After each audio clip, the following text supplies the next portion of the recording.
become a successful man? Right. Oh, I'm sorry. Okay, right. how to become a successful man? Right. Well, turn off the TV. That's the first thing you have to do, all right? I mean, some of my closest friends don't have TVs. I watch the TV to watch movies, certainly that I want to see, and things like that. Okay. You can't sit in front of it, you know, I'm very active in sports, but to sit there and watch sports passively, to me, is to start to disintegrate. You either grow, businesses, people either grow or shrink. You really stay stable and isolated in one position. So, to become a successful man, you have to attempt to grow. You have to listen to what other people say and learn from them.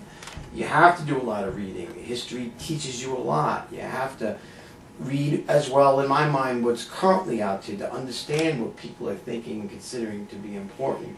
And when I look, wherever I travel, whatever I do, I will invariably ask people, why do they do what they do for a living? Because it takes up so much of their time.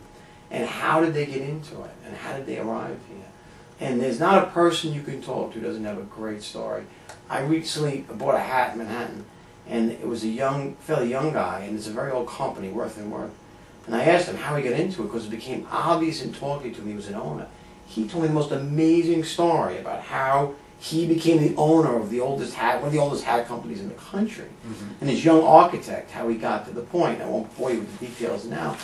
I was walking along the East River in Manhattan, where people jog and walk. Right. And the guy was fishing, and I stopped, and I said to him, you know, how's the fishing? And then I started to ask him, well, you're fishing with your son. My father taught me to fish as a boy. So I asked him, you know, you come here and fish, and he told me the greatest stories about his father took him fishing, and he's trying to hand it down to what turned out to be his grandson. And you just have to listen to people and learn from them, and be strong enough to push away from your life what's not worth it. Okay. Okay, so then now, next question is, what makes a successful businessman, and does a successful businessman also have to be a successful man? A successful businessman does not have to be a successful man. And the question, what makes a successful businessman, there is no formula to be a successful businessman, because if you're in the right place at the right time, you can become a successful businessman. By accident, you can back into it.